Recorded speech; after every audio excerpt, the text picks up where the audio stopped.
Hi, and welcome to the first Human Services virtual meeting. I'm going to try something out this month. We'll see if it works. To begin with our meeting this month, we will have our minutes from our August 13th meeting. And of course, the School of Human Services has a rich tradition of birthday celebrations.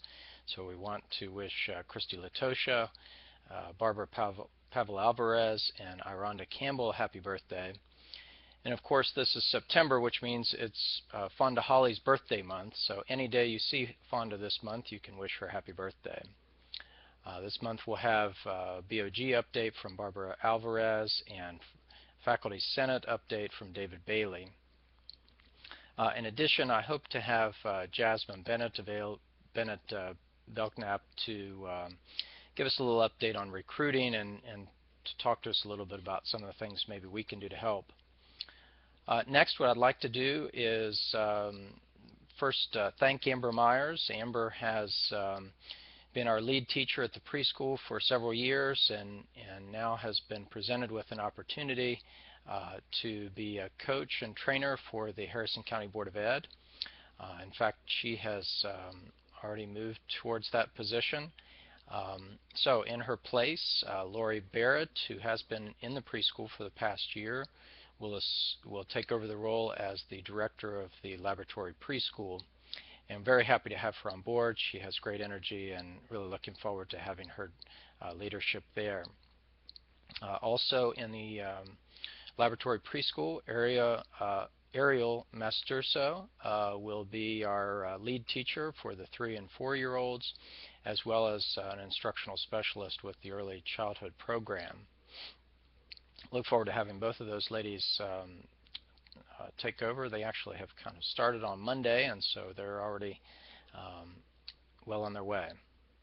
In addition, I'd like to announce promotion of David Bailey. He is going to be our Liberal Studies Program Coordinator, which will include the Interdisciplinary Studies coordination as well. I've asked David to work on a few different projects. One is the recruiting and retention of liberal studies students, seeing how we might be able to get more of those students on board. Liberal studies students, of course, often matriculate into other programs, and so I've also tasked him with working with our internal transfer as well as external transfer. So internal being a liberal studies student that might transition into another program, liberal studies general, and then the external transfer would be working with one of the 7 colleges and universities in our service area. While David's in this role, I also have asked him to work with the coordinators of the various gen ed components, so coordinator of English and math, working with some of our science programs we're standing up, and so forth, so that we can have good coordination for that degree. And we'll be setting some meetings up very soon to help coordinate those efforts and to identify ways that we can partner and work together there. As the assistant provost position is named and eventually moves forward, I see the opportunity for David to work with that person, particularly with some of the 7 colleges and universities in our service area, and enhancing some of the partnerships with those institutions, and also then with our regional academics to see how we might enhance our offerings throughout our service region. So those are a few things that will be coming up, but congratulations to David. Next, a few informational items for the school for this month. Your web pages. I meet with Paige Buckhalter Thursday, September 3rd, to review the School of Human Services page, but I would encourage each of you to reach out to her, and I've asked her to reach out to you to look at your individual program pages to ensure that all the information on there is correct, and to look to see if there's things we might be able to do. Maybe add pictures, videos, do something that keeps it engaging for prospective students and those that might be interested in learning about our programs. You have received an email from Memory Dobbs this week about a Pierpont's open house. It will be October 17th. And for that, there's a registration form. You'll indicate what your needs are for that day, tables, electric, and so forth. In addition, Memory is trying to set up the opportunity for students to move from the open session to our individual programs so that perhaps we have a mini program showcase or an opportunity for the students to further engage with the faculty. Please mark your calendars, and I hope all of you will plan to attend that open house. That's Saturday, October 17th. Textbook requests are due, so if you are interested in changing your textbook, you'll need to let the bookstore know by October 15th. As you know, we try and have a longer-term commitment with those books so that it helps hold the cost down for our students. We also, back in the spring, the Board of Governors put forward a mandate for us to do program viability reviews.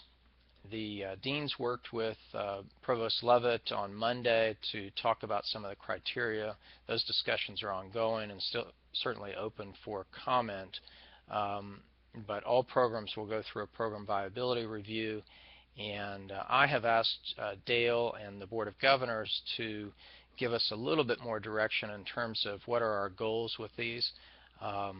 If, for example, it is to try to pare down some of the programs that we're offering, then what would be the goal with that? Are we trying to achieve some financial number?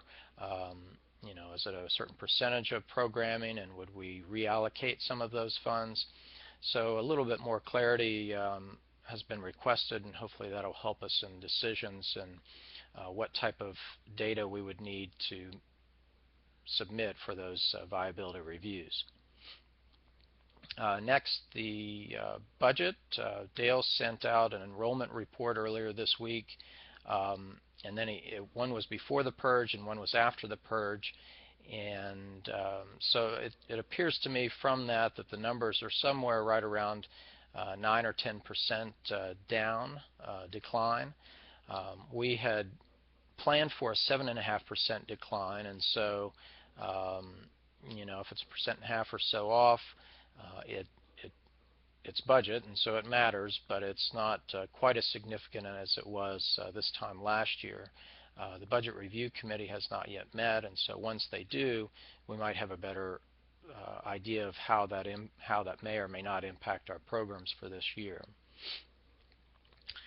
During this month's school meeting, I'd like for us to have some breakout sessions, some time for us to discuss some items, and that's part of the reason I'm providing this initial information in advance so that we have a little bit of time during the meeting. And the topic that I'd like for us to work on is recruitment and retention. Now, none of you are hired as recruiters with the exception of Jasmine, but all of us benefit when we have students coming in the door, and so ways that we might be able to look and see how our school can help with recruiting and retention, what we are doing with our programs and what we could do with our programs, what we're doing individually and what we might be able to do individually in the future, and then other suggestions for the institution.